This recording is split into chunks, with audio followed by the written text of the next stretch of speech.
Welcome to the Education, Career, and Beyond podcast. We've combined life experience with young adult drive and ambition. Are you just starting to college plan? Did you finish your education and wonder, now what?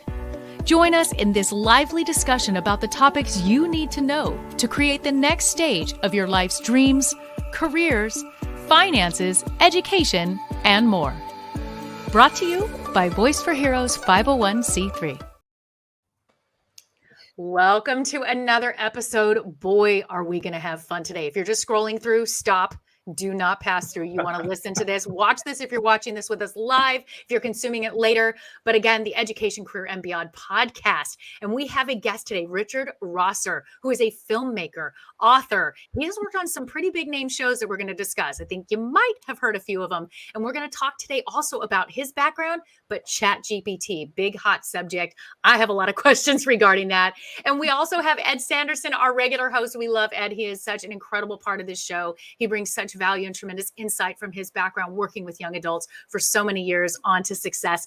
And our guest host today, the one and only Layla Naji. She is a high school senior in Dana Point, but she is also the Interact governor for all of Orange County, California, with the Rotary clubs there that are in the Interact, specializing in our young adults. And this is going to be quite a collection of personalities. Welcome to the show, Richard and Layla. Welcome.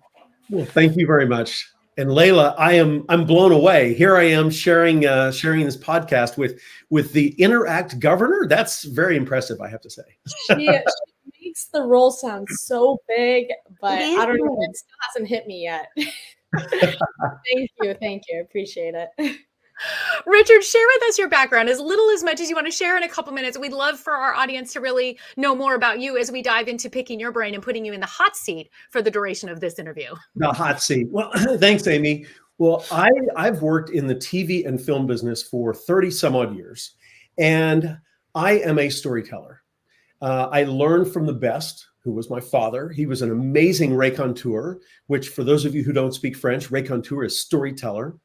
And he loved to tell jokes, story jokes, not a classic sort of setup punchline, but story jokes that might take 2 or 3 minutes or 4 or 5 minutes. And they'd have all these crazy characters and voices and sound effects. And then they'd come up with sort of, sometimes the punchline was a groaner, but you'd have more fun listening to the actual story than you would just waiting for the punchline.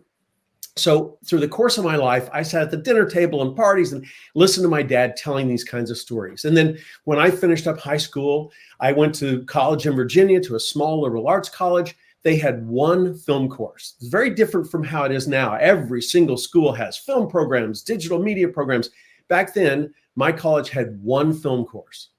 So I made a few little live action movies, but I loved animation, and especially claymation. And so I said to my professor, hey, I found this old Bolex 16 millimeter camera in a closet. Can I make an animated movie with this thing? And he said, I guess. I don't even know what you're talking about. But if you want to do it, you're fine. Go for it. I just can't help you out.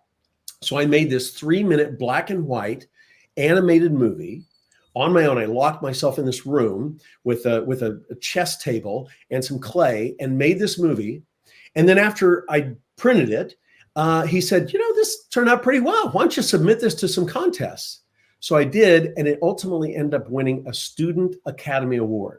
So I was blown away. That was in Virginia. They flew me out to Hollywood for the awards. I stayed in Hollywood for 5 days for all the celebration and everything. And so I won this award, and I thought, well, if they think I have this talent, I should pursue this. So I went to college, I went to grad school at NYU and got in the TV and film business. And over the course of my career, I've worked on shows like Grey's Anatomy, Chicago Med, the MacGyver reboot, This Is Us, and 24. I don't know if any of you all have watched 24, but it was an action thriller in the early 2000s. And so I've learned to be a storyteller, both professionally, but then between shows or seasons, I've realized the importance and power of storytelling on an everyday basis. And at one point I was, my daughter was getting her permit, to drive, and we were out driving, and something happened that afternoon with the car. And so that evening I said to her, Allie, tell the story of what happened today. And she said, oh yeah, Mom. Oh, I almost ran over a cat. And I said, wait a second. No, that's not the story of what happened. That's like the synopsis. I said, no, we were coming around a corner and there was this cat sitting in the middle of the road, and Allie stomps on the brakes and runs not over the cat, but drove over the cat, right? And it appeared behind the car. It popped up and went and ran off into the brush to live another 8 lives. And with that short telling of the story of the incident with the cat, my daughter went, oh, I get it now. You wanted me to tell the actual story. And I said, yeah, Yes. that is much more fun than just saying, yeah, I almost hit a cat with the car, right? Way more fun. And so I took that and the fact that my dad was this amazing storyteller, and I sort of said to myself, man, there's a lot of people out there who really may not know how to tell a story. And so what I've done over the past few years is I've created curriculum and programs for students that teach them how to tell stories. And what we do is we start off with a simple story. Now, what's the simplest kind of story you can imagine? Well, it's a joke. And not set up punchline, but a story joke. And some of them, might be a paragraph long. So what we do is we work on the students coming up with a character and a fun voice and sound effects, and they present this joke story during class. Now, don't tell anyone, but while they're doing this, they're actually speaking to an audience. They're public speaking, but we don't say that, right? So some of them realize, but some of them don't until they're done, and they realize, oh my gosh, I just got up in front of a group of 20 or 25 people and performed.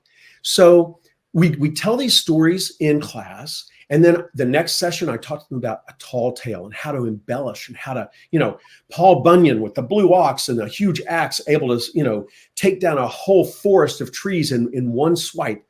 And then we work on ghost stories or urban legends. And there's something about ghost stories and urban legends that everyone just loves. There's a certain viralness about them that everyone loves to tell a ghost story or urban legend. Mm-hmm.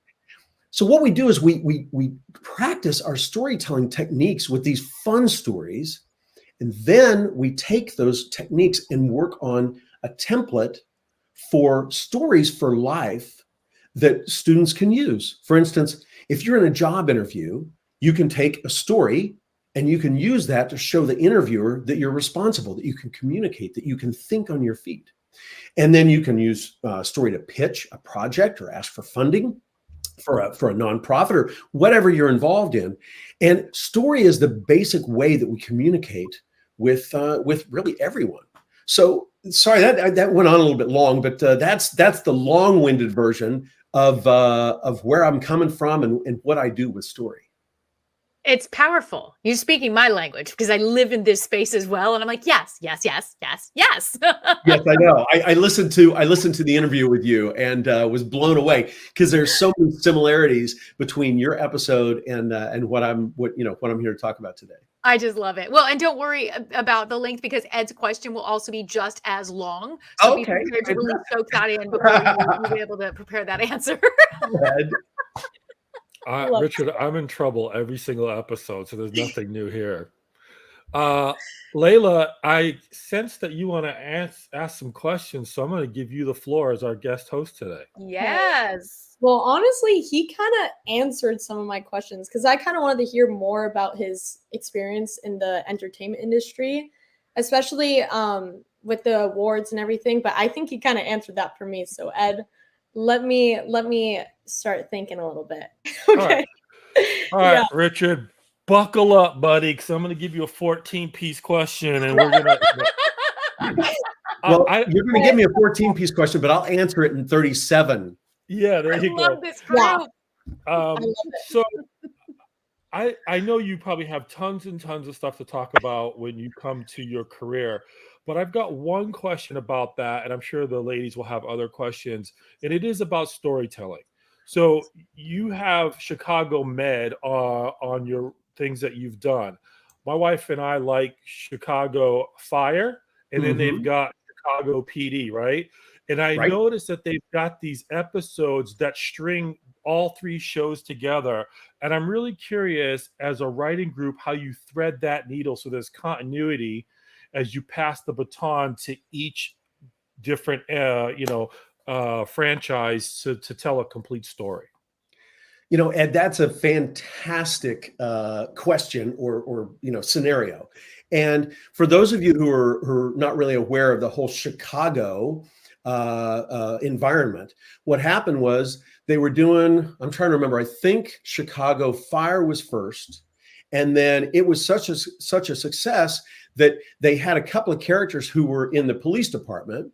And so I think either the first or second season, they decided to do a final episode of Chicago Fire, and it would potentially become a pilot for Chicago PD. And so they had these characters, and then they created this whole other world for Chicago PD, but the characters jump back and forth between the seasons. And then I think it was season 3 of Chicago Fire, they did the Chicago Med, they did the same thing.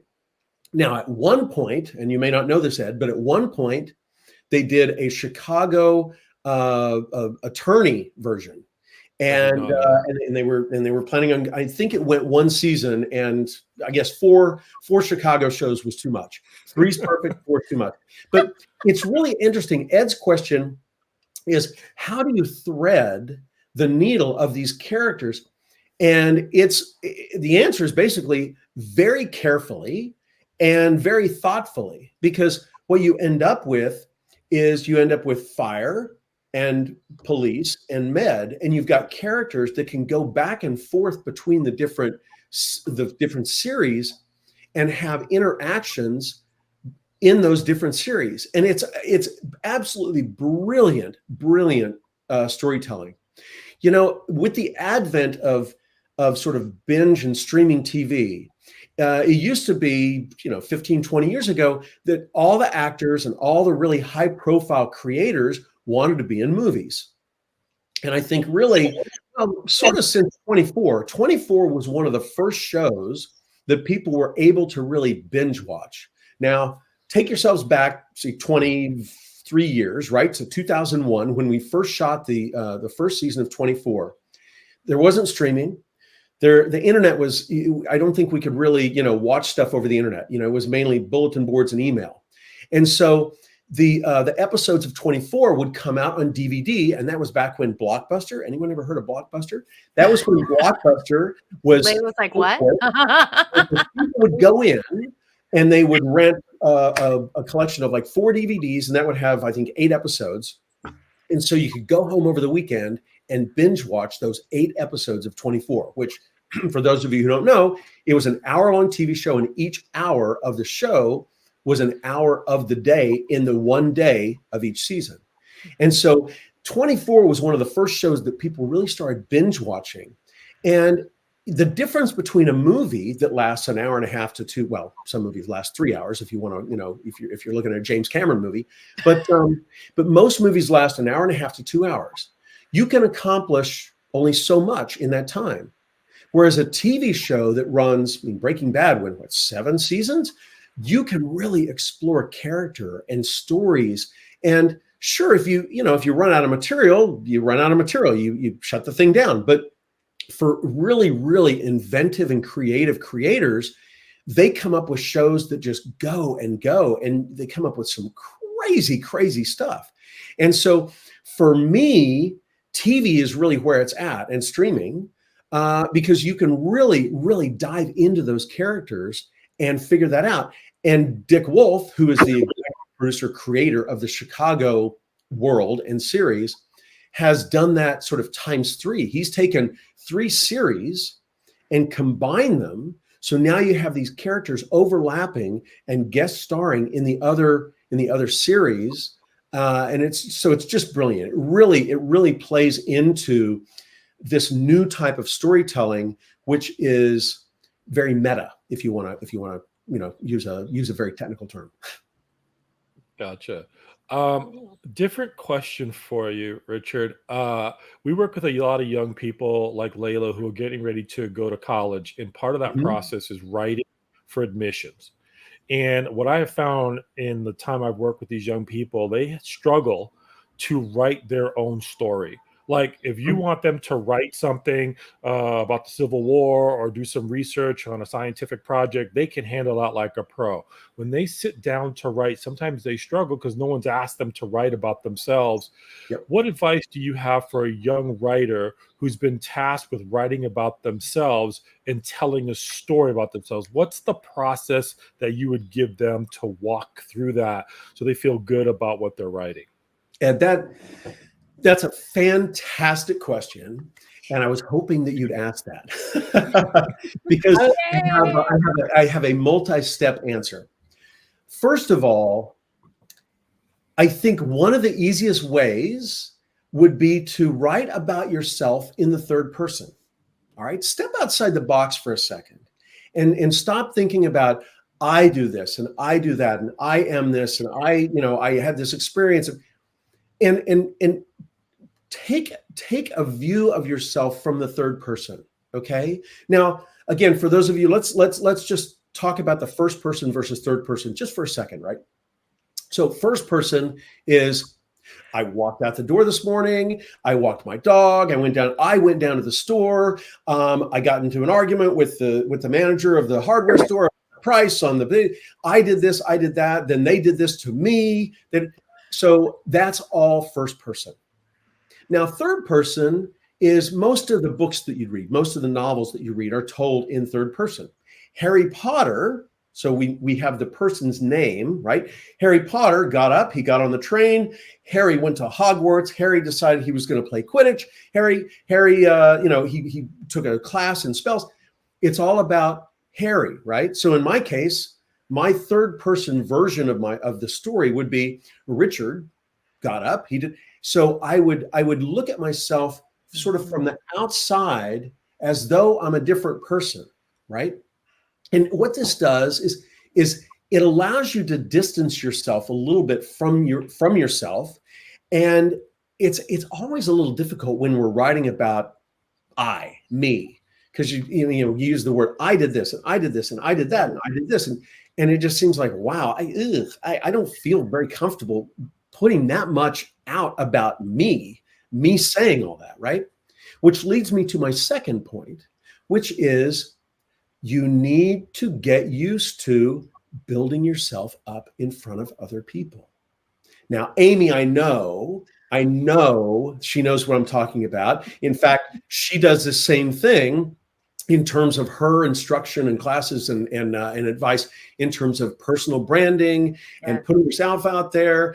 And, I've heard about her stories of being on tour and, getting out of the bus and everyone's representing, the group and the veterans, et cetera. So you should, once you're done with this podcast, don't stop. Go directly to Amy's. I think it's episode 13 of season 2. Wow, she's hired as our PR.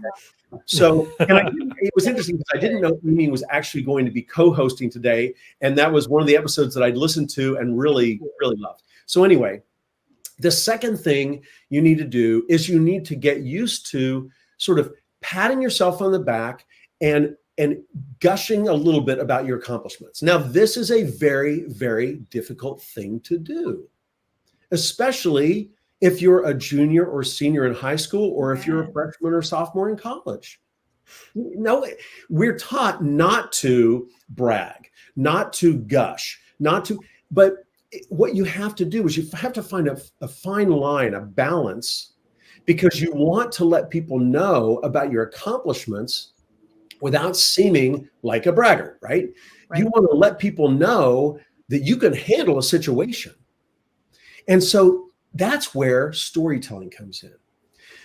Because again, one of the things that I do is I work with students, and students of all ages. I work with entrepreneurs who are doing startups. I work with people who are lifelong learners, and they have companies that are worth, millions of bucks. And they're still working on this same thing. Okay. So this isn't just you. It's not just because you're 16, 17, 18 years old and you haven't gotten out in the world yet. This happens to everyone, and no one really feels comfortable doing this in the beginning. And so with a story, what you can do, for instance, here's a great example. You're gearing up for an interview, a job interview, You want to prepare for that interview and come up with a story or two that really exemplifies you as a leader or you as a responsible citizen or worker or employee. Now you may have had a job. Maybe you were, assistant manager at McDonald's. So you go into this interview and the interviewer says, "Are you responsible?" Well, you can answer, "Yes, I am. I'm responsible." Okay, well, you've told them you're responsible.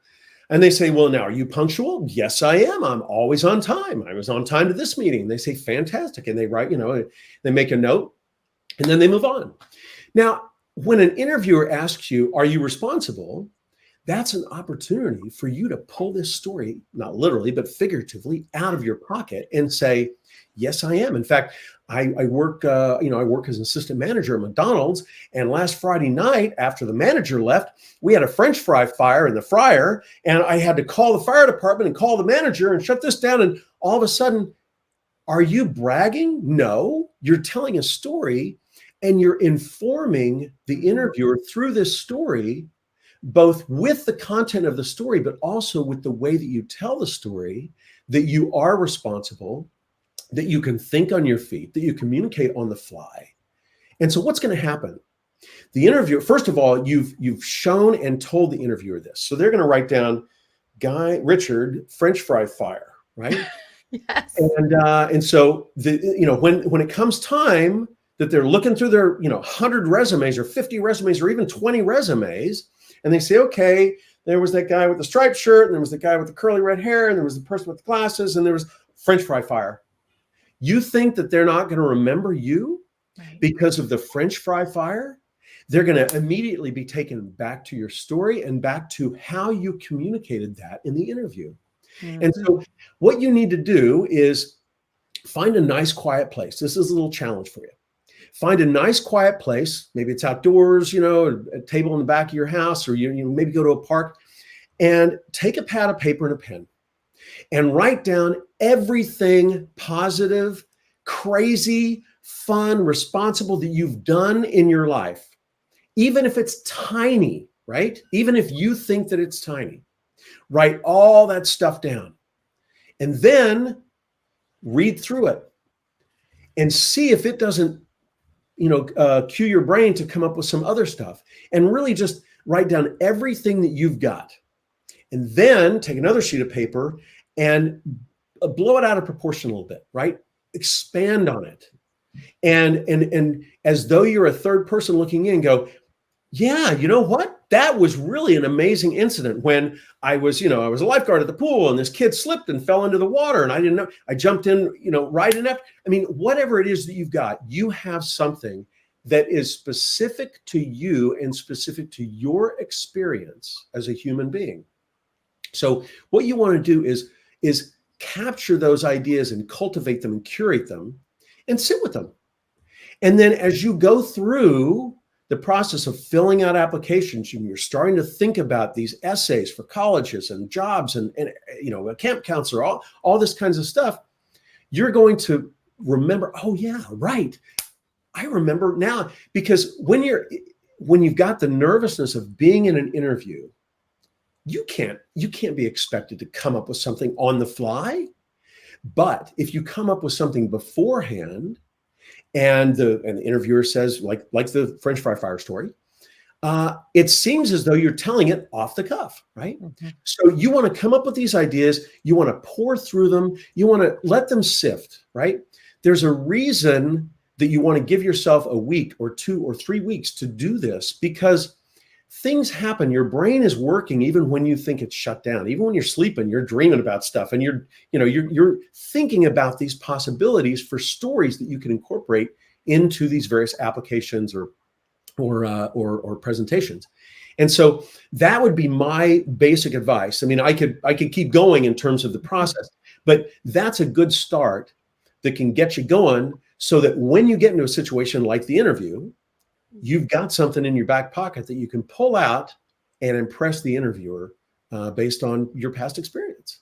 Richard, you just hit that head on, because I do require all of my private clients, I right away say, I want your top 3 stories. We're going to craft them together, and they're going to always be in your tool belt for everything you do. And we go through them together. We craft their stories. So you hit that head on. Also, I think we're all going to be dreaming about French fries tonight, just for us. So thank you for that. I'd like to segue over to your book, because we're going to talk a little bit about the ChatGPT and how you've integrated this. And I know it's such a hot topic. If you could share the book, and let's start a little bit of a chat on that as well. Well, sure. So for those of you who are listening on a podcast, imagine I'm holding a book that says, oops, it says oh, there it is, ChatGPT Simplified. Now, let me say something. I am a creator. I'm a storyteller. I am not a programmer. I've worked on some apps. I've worked on some games. I've worked on a lot of TV shows that use a lot of technology. We do special effects, etc. But I am not a tech head. So I realized that there's a lot of buzz about AI in general, and then ChatGPT in specific. And there's a lot of anxiety out there. I know that there are a lot of people who are really, really anxious about ChatGPT. Now, some of them are anxious because they're incredibly excited and they realize the possibilities, and they're just anxious to jump on and start working with it. But there's a whole lot of folks out there who are really anxious about this because of the doom and gloom, because it's going to destroy chances to get a job. It's going to take over, the robots are going to take over society. So let's just, everyone, just take a deep breath. And then take one more deep breath.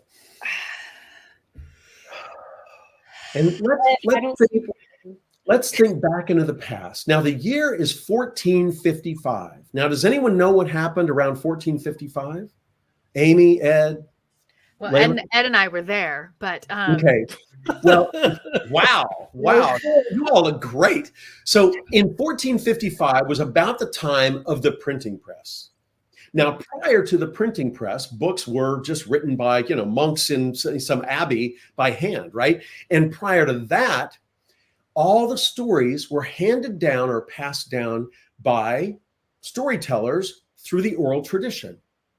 Now, when the printing press was invented, and all of a sudden, the possibility of reading all those stories in a book came up, do you think that the oral tradition folks, the folks that were telling all these stories, the keepers of these stories for generations and generations of people, you think they weren't a little bit nervous? You think they weren't shaking in their boots going, okay, there's this new thing, it's called a book, and it's going to take over my job, and then I won't have anything to do because no one's going to listen to my stories. Everyone's going to read the stories. That's exactly what happened. It was exactly the same situation as we have with ChatGPT right now. Everyone's freaking out because, people are saying ChatGPT is going to take over the world. It's going to reduce all our communications to mush. And so I'd like to set the record straight. ChatGPT is simply a tool. It's a tool just like a calculator is a tool for a mathematician. Now, you can't expect a mathematician or a high-level engineer to figure out how to put a SpaceX rocket into the heavens with a pen and a piece of paper, right? So they need a high-end computer program that can help them with these formulas, or a high-end calculator. It's a tool. Now, ChatGPT is a tool very similar to a calculator, but for creators. Now, again, remember, I'm a storyteller, so I'm viewing this new technology through the lenses or the glasses of a storyteller. Now, other people might view ChatGPT in another way, but for me, ChatGPT is a tool for being more creative. And so to all those people who say, all the communication is just going to be mush. Every Twitter post and every blog post is created with a prompt. It's just going to be bleh. They're all going to sound the same. And you might be right. If Amy uses a prompt and then she hands it off to me and I use that same prompt, and then I hand it to Ed and Ed uses that same prompt and he adds it to Layla and Layla, well, sure, if we all write a blog post, it doesn't matter what we write a blog post about, but they're going to be pretty similar, and they're going to be a little bit of oatmeal, right? However, if Amy says, "Oh my gosh, I've got this question and this prompt," and hands it to me, and I say, "Yeah, but you know what? It doesn't have any of my personality in it." So I'm going to say, "Hey, can you respond with a little bit of sense of humor or include some pop culture results?" I'm going to make that prompt my own. So when it spits out the answer, whether I'm doing research or I'm trying to do some content or I'm organizing, brainstorming for a project, I'm going to make that prompt my own. And so I'm going to use ChatGPT to amplify my personal message. Now, let's push ChatGPT aside a second, all right? And think about storytelling in its basic form. What is a story? Well, it's an account. It's an account of something that happened. Stories can be educational, they can be entertainment, they can be persuasive. And so when we tell a story, the more emotional we can get, the more connection we can make, the better. And that comes through our individual experiences and how we use those to tell the story. Now, my dad used to tell jokes, but he also loved to hear his jokes told by one of his friends. So we'd be at a party and across the room, my dad would hear Bob Reed, his best friend, starting one of my dad's jokes, right? And my dad would rush over there and sidle up. Now, he wouldn't give the punchline away. He would just sit there and listen. He just loved to hear someone else tell one of his jokes, because what was the difference? Well, Bob Reed is going to put his own spin on that joke, different than my dad would or that I would, right? And so the same thing with any story. Whatever story you tell, and again, if it's a story for an interview or a story for an essay, you want to pack that story full of you, full of the things that make you who you are. And so as you go to the park and you're writing these accounts down of the cool things you've done, tap into, well, what are the things that you've done that no one else could have done? What are the things that you've done that only you could do? And so then now we can return to ChatGPT. And when we return to this technology, we look at it and we say, okay, this technology, again, it's just a tool. And all it's really going to help you do is amplify your own creativity, your own individualism, your own originality. And so to me, that's the important facet of this new technology, is that the coolest thing about ChatGPT for me is that it helps me think outside the box. I love it as a brainstorming tool. It's like having 14 other people, Einstein and Henry Ford. And I mean, it's like having all these people in a room with all this knowledge. And when I say, hey, I'm interested in teaching a workshop on storytelling and jokes, all of a sudden, I've got Marcho Grouse. Oh my gosh, Groucho Marx in the room with me, responding and offering ideas on how to tell jokes. And so really, it's a tool that you can use by just simply typing in some questions about what's going on in your life. And so if you're interested, you can go on to Amazon, search for ChatGPT Simplified, which is my book. And what I've done is I've taken my approach to ChatGPT, which is really through the eyes of a storyteller, and I've written a book that is written in everyday language. It doesn't have a bunch of technology and jargon and everything.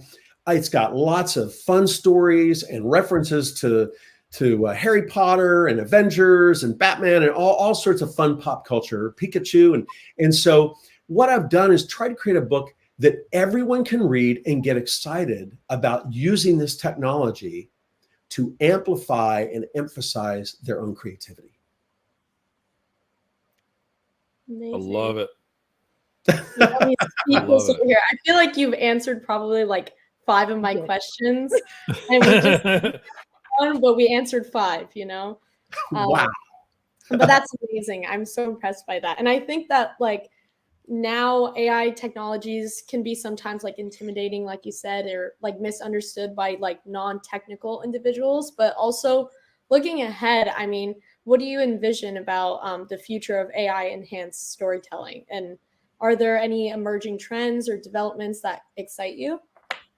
Well, that's a fantastic question, Layla, because I imagine creating a template that can help students, but not, I mean, when I say students, I mean students of all ages. And I mean, there's students of life who would enjoy getting involved with something like this. But so I imagine a platform or a program, and I know that there are some that are being developed, but that focus the energy back into the technology, right? I think that a lot of folks in education there's a knee-jerk reaction, which is, oh my gosh, our students are going to cheat.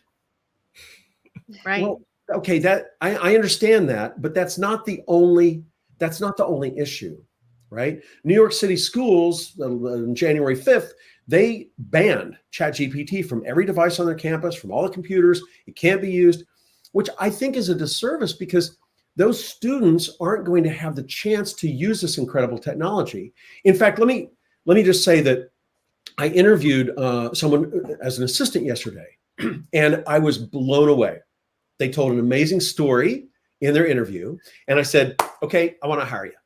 And I said, the first thing I want you to do today, is I want you to jump on Google. I want you to start researching data for these markets and then put together a spreadsheet. And they said, ooh, I don't know how to use the internet. Huh? What? That's what I said. Now I have to say, I just made that up. Okay, that's not a real story. My mother applied for a job. What? Yes, exactly. But hold on. What was the reaction from the three of you all? It was utter, unbelievable. Wait, what? The person didn't know how to use the internet? Well, that's what it's going to be like in, I don't know, 5 years, 3 years, 2 years, 6 months with ChatGPT or AI in general. The students or the graduates who have experience with this technology and understand how to integrate it into their workflow, into content creation, into social, into whatever facet of the business that you're interested in getting into. If you're not up to speed on how to use this technology, just like right now, if you don't know how to use the internet, don't look for a job. I mean, you'll be digging ditches somewhere. Last I know that you don't use the internet to dig a ditch, right? And so what you want to do is you want to search that information out that can help you be the most competitive graduate that you can be. And so ultimately, that is what I'm trying to do. I feel like sometimes ChatGPT and AI enhanced storytelling is the way, right? I feel like I'm evangelist going out and selling this, but it's true. And if you think of it just from a storytelling standpoint, I mean, storytelling is really how we communicate the best. It's how we get points across. It's how we get people to remember information as opposed to just strings of numbers. And so AI enhanced storytelling, and that's a term that I've actually come up with. So AI enhanced storytelling is, I use ChatGPT all the time. Now, sometimes I only use it for brainstorming. Sometimes I use it for organizing and outlining. And at other times, I use it for basic content creation. Now, have I ever put in a prompt and had the generated answer come back 100%? No. And therein lies what Ed and Amy were saying before. The people who can understand how to create these prompts and get the information back and synthesize that information, we still have to be the critical thinkers. ChatGPT is providing us with information, but we have to be the critical thinkers that take that information and decide what is worth presenting to our audience. Mm-hmm. And ultimately, that can only be done by a human. So there are limitations with regard to what ChatGPT can do and how it can do it. And so in terms of the future, I think that there's going to be a lot more integration of ChatGPT and AI into what we do, and at a more consumer level, as opposed to, the past 5, 6, 8 years, it's really been Netflix is using AI to help us pick better TV shows to watch, and Amazon to pick better products. And so AI has been out there, but it just hasn't been out there for the masses, for the consumers. And now that it is, it's those folks who are taking it and going, wait, I can do some amazing things with this. I mean, for a second, let's just think about this. Say you're a graphic designer. Okay, let's take a hard, fast example. You're a graphic designer. You've just gotten out with a degree in graphic design, and you're hanging up your shingle and you're going freelance. Where are you going to find business?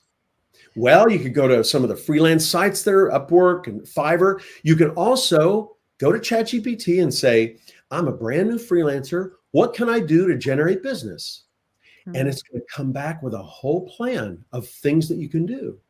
And if you say, hey, put it into bullet points, it's going to organize it into bullet points. You can say, okay, under bullet point 1, I'm going to contact local businesses. Okay, you could be doing logos. You could be doing internet graphics for internet marketing, for websites. You could combine your talents with an internet, some sort of a web designer who needs an artist to do graphic design. I mean, all of a sudden, you can type in one sentence to ChatGPT, and next thing you know, you've got all these ideas of how to market yourself and how to look for work. And then you say, I'm really not good at networking. What can I do to network better as a graphic designer?